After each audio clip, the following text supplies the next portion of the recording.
एक जानकारी और दे दूं, ये यूरोप वाले और अमेरिका वाले जितना अपने आप को विकसित कहें, सच्चाई ये है कि 14वीं और 15वीं शताब्दी में दुनिया में सबसे ज्यादा गरीबी यूरोप के देशों में थी। खाने पीने को भी कुछ होता नहीं था। प्रकृति ने उनको हमारी तरह कुछ भी नहीं दिया, ना उनके पास नेचुरल रिसोर्सेज हैं जितने हमारे पास है, न मौसम बहुत अच्छा है, न खेती बहुत अच्छी होती थी, और उद्योगों का तो प्रश्न ही नहीं उठता। 13वीं और 14वीं शताब्दी में तो यूरोप में कोई उद्योग नहीं होता था।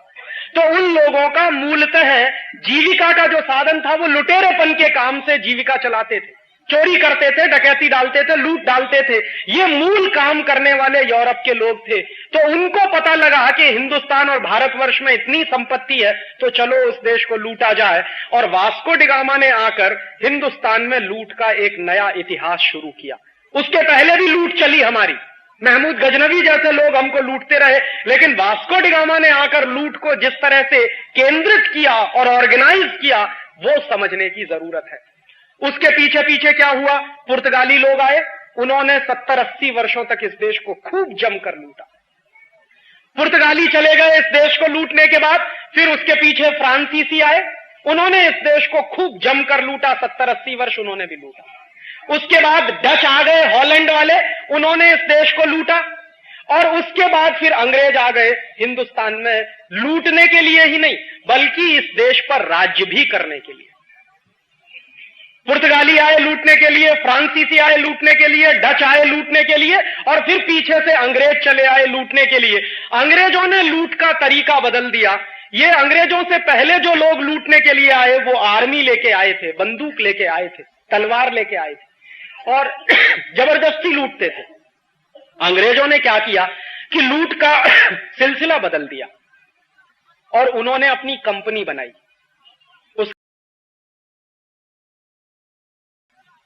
ईस्ट इंडिया कंपनी को लेकर सबसे पहले सूरत में आए, इसी गुजरात में।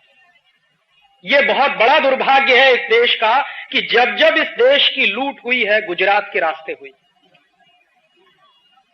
जितने लोग इस देश को लूटने के लिए आए बाहर से, वो गुजरात के रास्ते घुसे इस देश में। इसको समझिए क्यों? क्योंकि गुजरात में संपत्ति बहुत थी और आज भी है। तो अंग्रेजों को लगा कि सबसे पहले लूटने के लिए चलो सूरत में। पूरे हिंदुस्तान में कहीं नहीं गए, सबसे पहले सूरत में आए और सूरत में आके ईस्ट इंडिया कंपनी के लिए कोठी बनानी है, ऐसा वहां के नवाब के सामने उन्होंने फरमान रखा। बेचारा नवाब सीधा साधा था, उसने अंग्रेजी ईस्ट इंडिया कंपनी को कोठी बनाने के लिए जमीन दे दी। कभी आप जाइए सूरत में, वो कोठी आज भी खड़ी हुई है, उसका नाम है कूपर विला। एक अंग्रेज था, उसका नाम था जेम्स कूपर। 6 अधिकारी आए थे सबसे पहले ईस्ट इंडिया कंपनी के, उनमें से एक अधिकारी था जेम्स कूपर। तो जेम्स कूपर ने अपने नाम पर उस कोठी का नाम रख दिया कूपर विला। वो ईस्ट इंडिया कंपनी की सबसे पहली कोठी बनी सूरत में। सूरत के लोगों को मालूम नहीं था कि जिन अंग्रेजों को कोठी बनाने के लिए हम जमीन दे रहे हैं, बाद में यही अंग्रेज हमारे खून के प्यासे हो जाएंगे। अगर यह पता होता तो कभी अंग्रेजों को सूरत में ठहरने की भी जमीन नहीं मिलती। अंग्रेजों ने फिर वही किया, उनका जो असली चरित्र था। पहले कोठी बनाई, व्यापार शुरू किया, धीरे धीरे पूरे सूरत शहर में उनका व्यापार फैला और सन 1612 में सूरत के नवाब की हत्या कराई।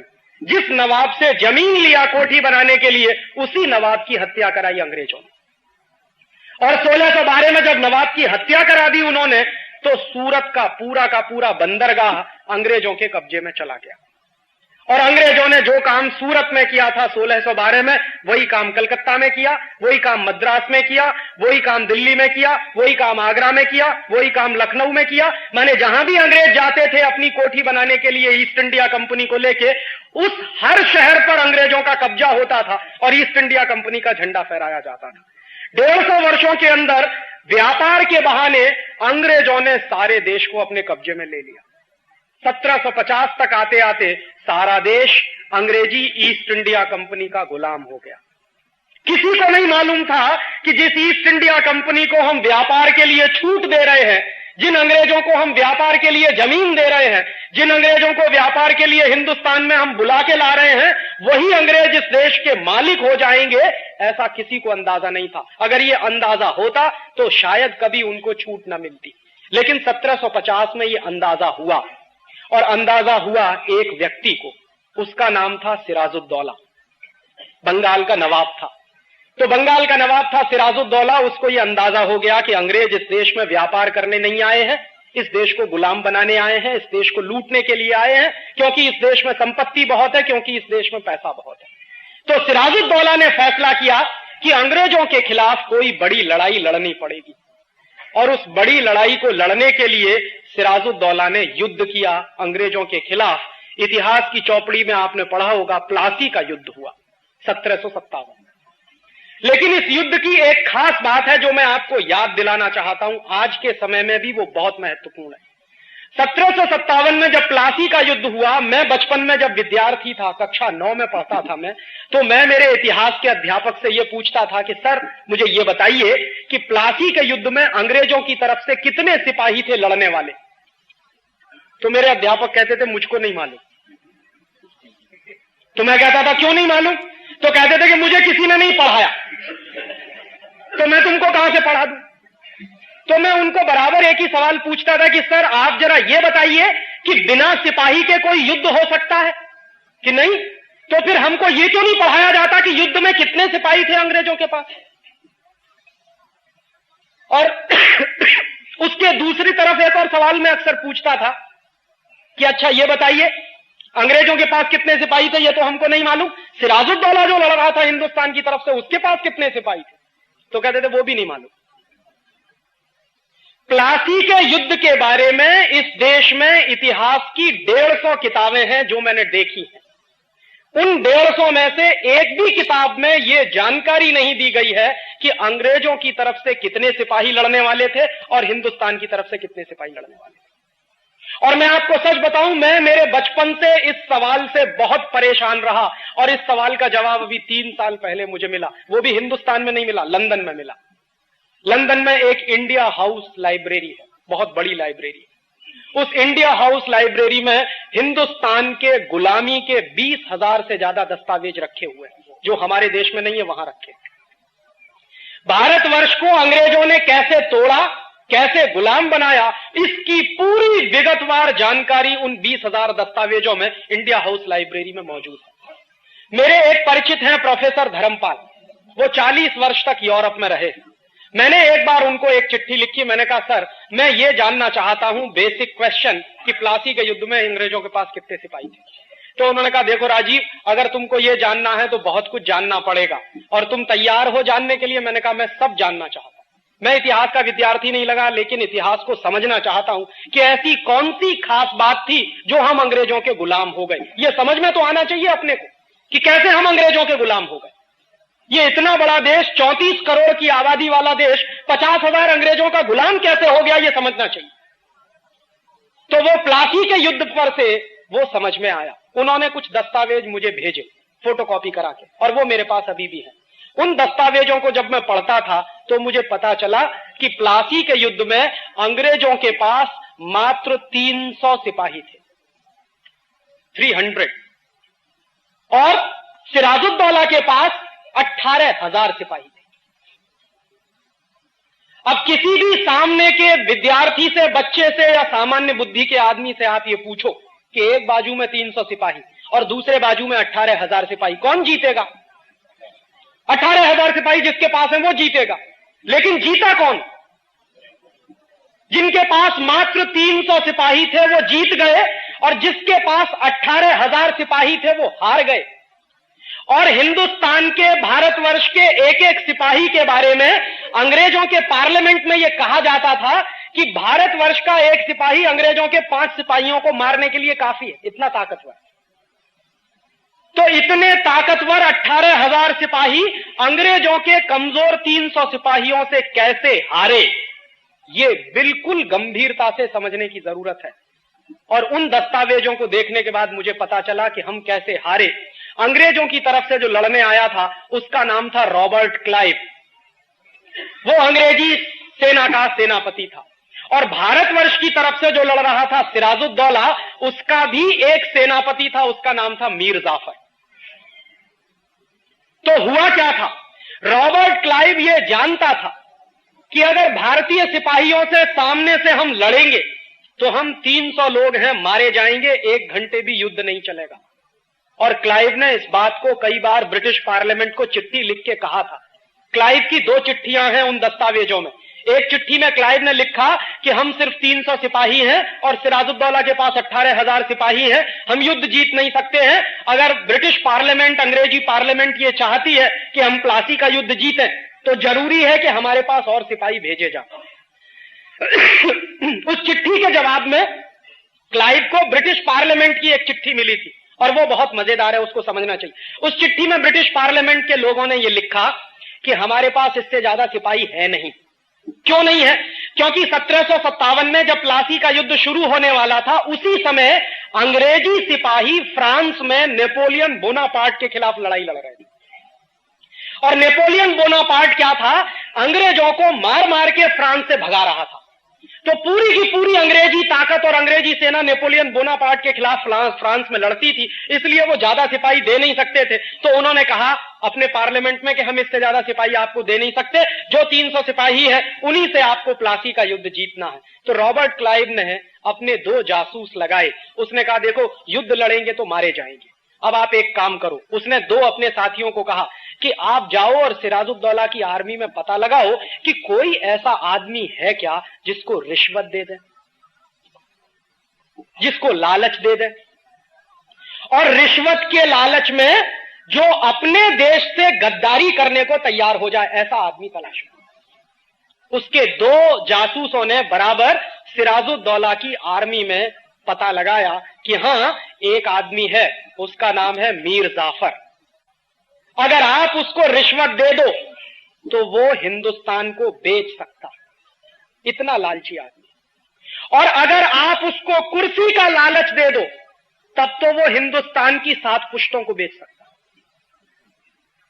और मीर जाफर क्या था?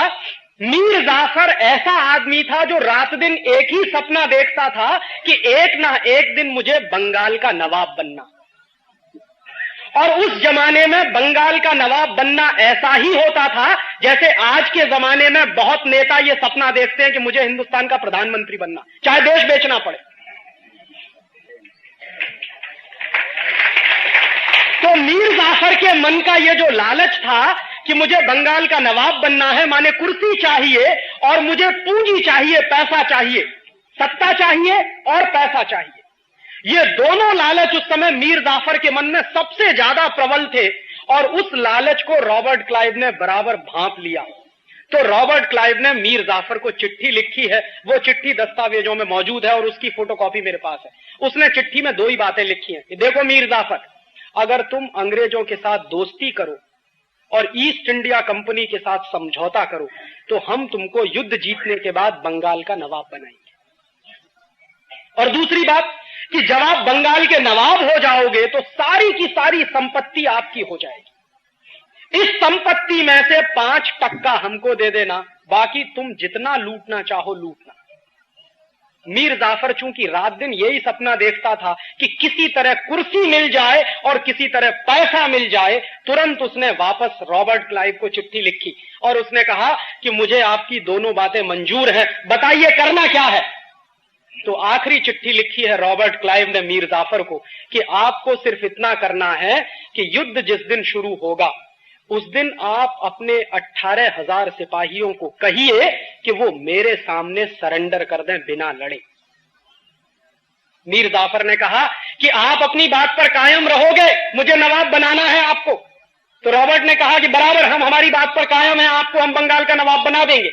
बस आप एक ही काम करो कि अपनी आर्मी से कहो, क्योंकि वो सेनापति था आर्मी का, तो आप अपनी आर्मी को आदेश दो कि युद्ध के मैदान में वो मेरे सामने हथियार डाल दें बिना लड़े। मीर जाफर ने कहा कि बिल्कुल ऐसा ही होगा। और युद्ध शुरू हुआ 23 जून 1757 को।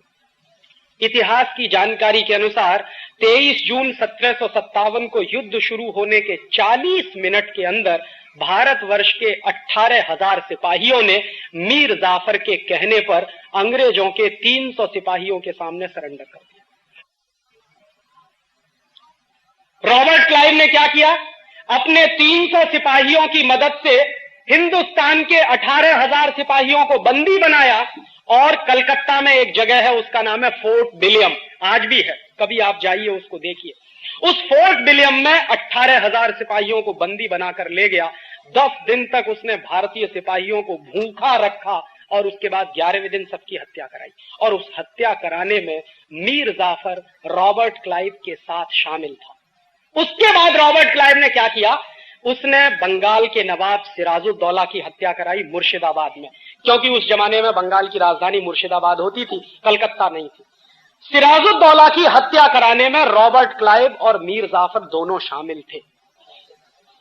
और नतीजा क्या हुआ, बंगाल का नवाब सिराजुद्दौला मारा गया। जो ईस्ट इंडिया कंपनी को भगाने का सपना देखता था इस देश में, वो मारा गया।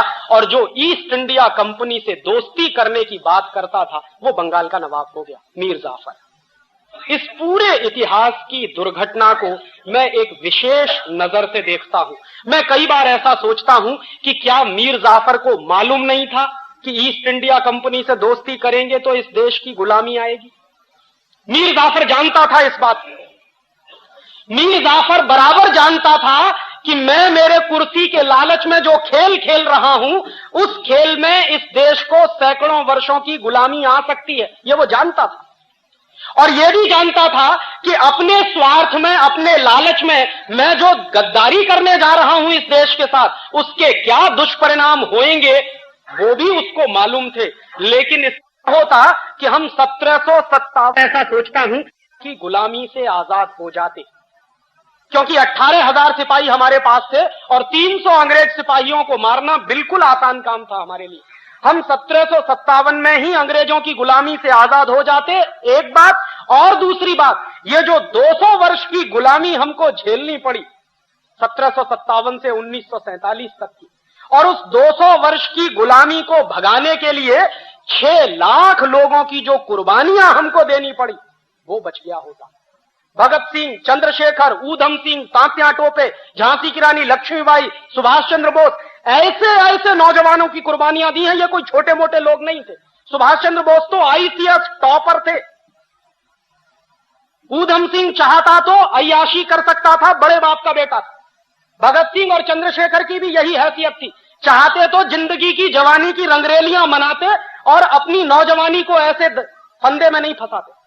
ये सारे वो नौजवान थे जिनका खून इस देश के लिए बहुत महत्वपूर्ण था। 6 लाख ऐसे नौजवानों की कुर्बानियां जो हमने दी, वो नहीं देनी पड़ती। और अंग्रेजों की जो यातनाएं सही, जो अपमान हमने बर्दाश्त किया, वो नहीं करना पड़ता अगर एक आदमी नहीं होता, मीर जाफर। लेकिन चूंकि मीर जाफर था और मीर जाफर का लालच था कुर्सी का और पैसे का, उस लालच ने इस देश को 200 वर्ष के लिए गुलाम बना दिया। और मैं आपसे यही कहने आया हूं कि 1757 में तो एक मीर जाफर था, आज हिंदुस्तान में हजारों मीर जाफर।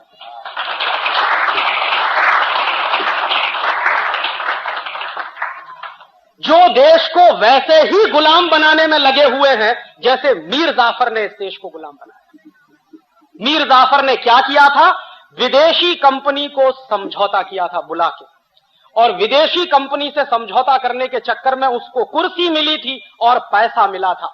आज जानते हैं हिंदुस्तान का जो नेता प्रधानमंत्री बनता है, हिंदुस्तान का जो नेता मुख्यमंत्री बनता है, वो सबसे पहला काम जानते हैं क्या करता है? प्रेस कॉन्फ्रेंस करता है और कहता है विदेशी कंपनी वालों तुम्हारा स्वागत है, आओ यहां पर। और बराबर इस बात को याद रखिए, ये बात 1757 में मीर जाफर ने कही थी ईस्ट इंडिया कंपनी से कि अंग्रेजों तुम्हारा स्वागत है, उसके बदले में तुम इतना ही करना कि मुझे कुर्सी दे देना और पैसा दे देना। आज के नेता भी वही कह रहे हैं, विदेशी कंपनी वालों तुम्हारा स्वागत है। और हमको क्या करना, हमको कुछ नहीं, मुख्यमंत्री बनवा देना, प्रधानमंत्री बनवा देना, 100-200 करोड़ रुपए की रिश्वत दे देना, बोफोर्स के माध्यम से हो या एनरॉन के माध्यम से हो, हम उसी में खुश हो जाएंगे, सारा देश हम आपके हवाले कर देंगे। ये इस समय चल रहा और इतिहास की वही दुर्घटना दोहराई जा रही है जो 1757 में हो चुकी। और मैं आपसे मेरे दिल का दर्द कह रहा हूं कि एक ईस्ट इंडिया कंपनी 200-250 वर्ष इस देश को गुलाम बना सकती है, लूट सकती है, तो आज तो इन मीर जाफरों ने 4000 विदेशी कंपनियों को बुला लिया। आपको मालूम है इस देश में रोज समझौते होते हैं विदेशी कंपनियों से, और दरवाजा खोलकर विदेशी कंपनियों को ऐसे बुलाया जा रहा है जैसे वही अब इस देश के भाग्य का निर्धारण करेंगे। और इसमें हर एक पार्टी शामिल है। मैं किसी पार्टी का नाम नहीं लेना चाहता क्योंकि मंदिर की पवित्रता का मुझे ध्यान है। ये सब चोर और मीर जाफरों की औलाद है, जो पार्टी वाले हो, किसी का नाम लेने की जरूरत नहीं। सत्ता में जब नहीं रहते हैं तो विदेशी कंपनियों का विरोध करते हैं, और जैसे ही कुर्सी मिल जाती है सबसे पहला काम विदेशी कंपनियों को बुला के उनके सामने साष्टांग दंडवत प्रणाम करके समझौते करते हैं। और कोई भी एक नेता इस देश का अपवाद नहीं है। हर पार्टी को इस देश में राज चलाने का मौका मिला है, किसी को कम किसी को ज्यादा, और हर पार्टी ने एक ही सबूत दिया है, विदेशी कंपनियों को ज्यादा से ज्यादा बुलाओ। जानते हैं क्या होता है? महाराष्ट्र में अभी एक नाटक और तमाशा होके चुका। उस तमाशे को आपने पढ़ा होगा, 2-3 दिन अखबारों में चर्चा का विषय रहा। जानते हैं क्या है? एडवांटेज महाराष्ट्र। और वो एडवांटेज महाराष्ट्र क्या है? महाराष्ट्र में विदेशी कंपनियों का खुला स्वागत है, आप लूटने के लिए आइए, ये कहने के लिए वो तमाशा आयोजित हुआ। और ऐसे तमाशे हिंदुस्तान के हर प्रदेश में हो रहे हैं। और जानते हैं होड़ क्या लगी हुई है? हर एक मुख्यमंत्री दूसरे मुख्यमंत्री के साथ इस कंपटीशन में लगा हुआ है कि मेरे प्रदेश में ज्यादा विदेशी कंपनियां या तुम्हारे प्रदेश में ज्यादा विदेशी कंपनियां। इतने बड़े लेवल पे ये नाटक चल रहा। और इस नाटक के सूत्र देखिए क्या क्या है। अभी तक क्या था कि विदेशी कंपनियों को बुलाने के लिए इस देश में कुछ कायदे थे, कुछ कानून थे, उनके चलते वो ज्यादा से ज्यादा 39% की पूंजी लेकर आती थी। सरकार ने फैसला किया लिबरलाइजेशन के नाम पर कि अब विदेशी कंपनियों को 39% से 51% तक पूंजी लगाने की खुली छूट है, और 51% के बाद 74% तक विदेशी पूंजी लगाने की छूट है, और अब फैसला हो गया है कि 100% तक पूंजी लगाने की खुली छूट है। माने 100% विदेशी कंपनियों को खुली छूट है। वो आ रहे हैं, पहले आए थे, ध्यान रखिए, बंदूक लेकर तलवार लेकर लूटने के लिए। अब की बार लूटने को उनके लिए बंदूक और तलवार की जरूरत नहीं है। उनको यहां अपनी सरकार बनाने की जरूरत नहीं है। जब यहां का हर नेता मीर जाफर हो गया है तो उनको जरूरत क्या है रॉबर्ट क्लाइव को भेजने की। और बहस पता है क्या चल रही है? अगर ध्यान से आप पढ़ते हो तो अखबारों में अभी एक बहुत बड़े नेता का बयान आया, मैं उसका भी नाम नहीं लेना चाहता। एक बड़े नेता जो बहुत जिम्मेदार माने जाते हैं, इस देश के एक्स फाइनेंस मिनिस्टर रहे, उनका बयान पता है क्या? उनका यह कहना है कि हरेक पॉलिटिकल पार्टी के एमपी को पार्लियामेंट के अंदर विदेशी कंपनियों का एजेंट बनने की खुली छूट मिलनी चाहिए। यह उनका बयान है। और क्यों? क्योंकि हमको दलाली खानी है हर एक कंपनी से। तो हिंदुस्तान में दलाली खाने की खुली छूट मिलनी चाहिए, और इस खुली छूट को देने के लिए अगर कोई कानून बनाना पड़े तो वो कानून हिंदुस्तान के पार्लियामेंट को बना लेना चाहिए। ये बयान एक बहुत बड़ी पार्टी के बहुत बड़े नेता जो वित्त मंत्री रह चुके हैं उनका है। ये कहना है कि हिंदुस्तान में जितनी विदेशी कंपनियां आती हैं, हर विदेशी कंपनी की दलाली करने की हमको छूट मिलनी चाहिए। माने ये मीर जाफर के भी बाप हो गए। और ये वो लोग हैं जो एक तरफ कहते हैं भारतीय संस्कृति, और दूसरी तरफ पार्लियामेंट के अंदर उनका एक एमपी बोलता है कि हर विदेशी कंपनी से दलाली खाने की हमको छूट मिलनी चाहिए। ऐसे हिंदुस्तान में 540 एमपीज बैठे, और हर एमपी अगर एजेंट हो गया है विदेशी कंपनियों का, और कुछ हो गए हैं देशी कंपनियों के, और इन एजेंटों ने पता है क्या है, पूरे देश को एक कंपनी बना दिया है। जैसे कंपनी को चलाते हैं वैसे ही देश चला रहे हैं। जो मन में आता है वो कानून बना देते हैं। हिंदुस्तान में विदेशी कंपनियों ने कहा कि हमको लूट की खुली छूट चाहिए, इसके लिए फेरा कानून खत्म करो। सरकार ने तय कर लिया कि फेरा कानून हटा देंगे। विदेशी कंपनियों ने कहा कि हमको लूट की खुली छूट करने के लिए एमआरटीपी कानून की जरूरत नहीं है, हटाइए। सरकार ने फैसला किया कि एमआरटीपी कानून हटा देंगे। विदेशी कंपनियों ने कहा कि हमारे ऊपर इनकम टैक्स ज्यादा लगाया जाता है, हमारे ऊपर इनकम टैक्स कम करना चाहिए। सरकार ने फैसला किया 40% वाला इनकम टैक्स 10% कर दिया। विदेशी कंपनियों ने कहा कि हमको कैपिटल गेन टैक्स में छूट मिलनी चाहिए। भारत सरकार ने तय किया 40% वाले कैपिटल गेन टैक्स को 20% कर दिया विदेशी कंपनियों के, और उसके बाजू में दूसरी तरफ जो स्वदेशी लोग हैं, जो भारतीय लोग हैं, उन पर टैक्स बराबर बढ़ाना। विदेशी कंपनियों पर टैक्स की छूट है, लेकिन भारतीय लोगों पर टैक्स बढ़ाना। अगर आपकी कंपनी है तो आपको कैपिटल गेन टैक्स देना पड़ेगा 40%। अगर विदेशी कंपनी है तो उसको कैपिटल गेन टैक्स देना पड़ता 20%। अगर आपकी कंपनी है, हिंदुस्तानी कंपनी है, स्वदेशी कंपनी है, तो आपको कॉर्पोरेट टैक्स देना पड़ेगा और उसके साथ इनकम टैक्स देना पड़ेगा। विदेशी कंपनी है तो उन पर कॉर्पोरेट टैक्स की भी छूट है और इनकम टैक्स की भी छूट है। और कुछ क्षेत्र तो ऐसे हैं जिसमें भारत सरकार ने यह तक फैसला कर लिया है कि अगर विदेशी कंपनी झूठे को लिखकर दे दे कि हम 100% एक्सपोर्ट करेंगे, तो 5 से 10 साल तक उनके ऊपर कोई टैक्स नहीं लगेगा, टैक्स हॉलिडे होगा। यह चल रहा है। और इतना ही नहीं है, इसके बाद यहां तक बात पहुंच गई है, शायद आपको अंदाजा लग गया हो, सरकार ने नोटिफिकेशन जारी कर दिया है कि अगर विदेशी कंपनी वाले कुछ लाख या कुछ करोड़ रुपए की संपत्ति इस देश में लाएं और लगाएं, तो विदेशी कंपनी के अधिकारियों को भारतवर्ष का नागरिक माना जा सकता, ड्यूअल सिटीजनशिप। और यह बात हमारे देश के प्रधानमंत्री जब विदेश गए थे वहां कह के आए, यहां नहीं कहा पार्लियामेंट में, विदेश गए थे न्यूयॉर्क, और न्यूयॉर्क में विदेशी कंपनियों के अधिकारियों ने जब उनको पूछा कि आप ड्यूअल सिटीजनशिप के मामले में क्या कहने वाले, तो हमारे प्रधानमंत्री ने ताल ठोक के कह दिया कि आप आइए, कुछ करोड़ रुपए की संपत्ति ले आइए, तो हम आपको हिंदुस्तान का नागरिक मानने को तैयार हैं। और अगर विदेशी कंपनी वाले हिंदुस्तान का नागरिक बन जाए क्योंकि कुछ पूंजी लेकर आए हैं, तो उनकी हैसियत आपकी हैसियत के बराबर हो जाएगी।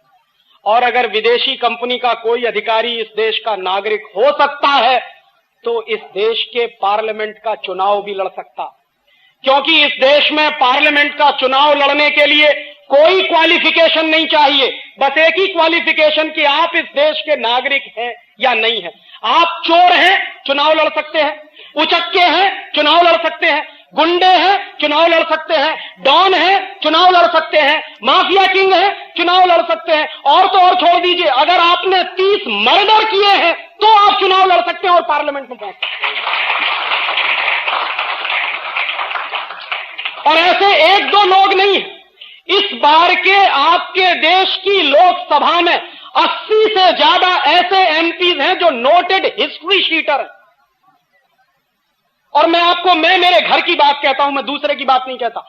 मेरे पिताजी के बड़े भाई पुलिस के बहुत बड़े ऑफिसर हैं उत्तर प्रदेश में, और मैं हमेशा उनको, मेरा दिल जलता है जब मैं ये कहता हूं, उनको लगता है कि राजीव मजाक करता। मैं कहता हूं कि ताऊ जी, मैं उनको बड़े पिताजी या ताऊ जी कहता। वो क्या था कि पहले अपनी जेब में वारंट लेकर घूमते थे फूलन देवी को अरेस्ट करने के लिए, क्योंकि फूलन देवी नोटोरियस क्रिमिनल है जिसने 30 से ज्यादा मर्डर किए। तो मेरे बड़े पिताजी, मेरे पिताजी के बड़े भाई पुलिस के बड़े ऑफिसर हैं उत्तर प्रदेश में, जेब में वारंट रहता था फूलन देवी को अरेस्ट करने के लिए। और आज उनकी हैसियत जानते हैं क्या है? वही व्यक्ति फूलन देवी की पुलिस सिक्योरिटी के लिए काम करता। यह स्थिति है। और मैं उनसे कहता हूं कि इस जलालत की नौकरी से अच्छा है कि लात मार के बाहर निकल आओ। माने कल तक जिसको गिरफ्तार करने के लिए वारंट लेकर घूमते थे, आज उसी फूलन देवी की सुरक्षा व्यवस्था में वो लगे रहते हैं। और फूलन देवी जैसे 80 सांसद हैं इस देश में जो लोकसभा में बैठे, उनके पास कोई क्वालिफिकेशन नहीं है सिवाय इसके कि उन्होंने मर्डर किए हैं, उन्होंने डकैतियां डाली हैं, उन्होंने चोरी की है, उन्होंने झूठ बोला है। और जो जितने ज्यादा मर्डर कर सके, जो जितनी ज्यादा चोरियां और डकैती डाल सके, वो उतना ही बड़ा नेता है इस देश में। और इस देश की जनता का भी देख लीजिए कि ऐसे ही लोगों को थंपिंग मेजॉरिटी से जिता के पार्लियामेंट में भेजा जाता है। ये हमारे देश के पार्लियामेंट्री डेमोक्रेसी सिस्टम के गाल पर सबसे बड़ा तमाचा है। और आज बंबई में चुनाव हो रहा, मैं 2-3 दिन से अखबार पढ़ रहा हूं, ये खबरें बराबर में पढ़ रहा हूं कि अंडरवर्ल्ड के लोग अब यहां चुनाव में खड़े होकर पहुंच रहे हैं। माने आज तक जो कानून का उल्लंघन करते आए हैं, कल को वो बैठेंगे कानून बनाने के लिए और आप उनके द्वारा शासित होंगे। माने अज्ञानी व्यक्ति, चोर, उचक्का, गुंडा, लुटेरा, लफंगा, आपके ऊपर शासन करेगा, मंत्री बनेगा और आप उसको मालाएं पहनाएंगे। इससे बड़ा तमाचा पॉलिटिकल डेमोक्रेसी पे कोई दूसरा हो नहीं सकता। तो भारत सरकार ने तो फैसला कर दिया है कि अब तो हिंदुस्तान में विदेशी कंपनी वाले कुछ पूंजी लेकर आए और इस देश में वो चुनाव लड़ सकते हैं, पार्लियामेंट में जा सकते हैं। और चुनाव कैसे लड़ा जाता है, कैसे जीता जाता है, ये आप जानते हो, मैं भी जानता हूं। चुनाव को जीतने के लिए गुंडा शक्ति चाहिए और चुनाव को जीतने के लिए धन की शक्ति चाहिए। विदेशी कंपनियों के पास दोनों ही चीजें मौजूद हैं। वो गुंडा शक्ति भी ला सकते हैं और वो धन की शक्ति भी इस देश में इकट्ठी कर सकते हैं। तो अब तो विदेशी कंपनियों को यहां तक छूट मिली है कि उनके अधिकारी आए, इस देश में कुछ पूंजी निवेश करें, इस देश के नागरिक हो जाएं, और इस देश के नागरिक हो जाएं तो चुनाव में खड़े हो सकते हैं, और अगर चुनाव में खड़े हो सकते हैं तो पार्लियामेंट में पहुंच सकते हैं। और अगर विदेशी कंपनियों के अधिकारी हिंदुस्तान में चुनाव लड़कर पार्लियामेंट में पहुंचना शुरू कर देंगे तो हिंदुस्तान 1947 के वापस पुरानी स्थिति में चला जाएगा, जब लॉर्ड माउंटबेटन हिंदुस्तान के पार्लियामेंट में बैठता था। अब विदेशी लोग इस देश के पार्लियामेंट में बैठेंगे और यह कोई खाम ख्याली की बात नहीं है, ऐसा शुरू हो गया है। राज्यसभा में 2 मेंबर ऑफ पार्लियामेंट इस समय विदेशी नागरिक की हैसियत से पार्लियामेंट में एंट्री पा चुके। 2 लोग नॉन रेजिडेंट इंडियंस के नाम पर उनको पार्लियामेंट में एंट्री मिली। और बिहार की असेंबली में 3 ऐसे एमएलएज हैं जो 100% विदेशी नागरिक है, लेकिन उनको बिहार की असेंबली में जगह मिली। अब विदेशी लोग बाकायदा आपके पार्लियामेंट में बैठेंगे। पहले वो पार्लियामेंट में बैठते थे तो तरीका कुछ और होता था, अब वो पार्लियामेंट में बैठेंगे तो तरीका थोड़ा सा बदल जाएगा। मेरे हिसाब से आज की स्थिति में और 1946 की स्थिति में कोई फर्क नहीं है। इसलिए मैंने आपसे पहले ही कहा था कि मैं इस बात को मानने को तैयार नहीं हूं कि आजादी के 50 साल पूरे हो गए। मैं बराबर यही कह रहा हूं कि गुलामी के जो 500 साल शुरू हुए हैं वो ही कंटिन्यू हो रहे हैं। आजादी आई नहीं। और क्यों? उसके गंभीर कारण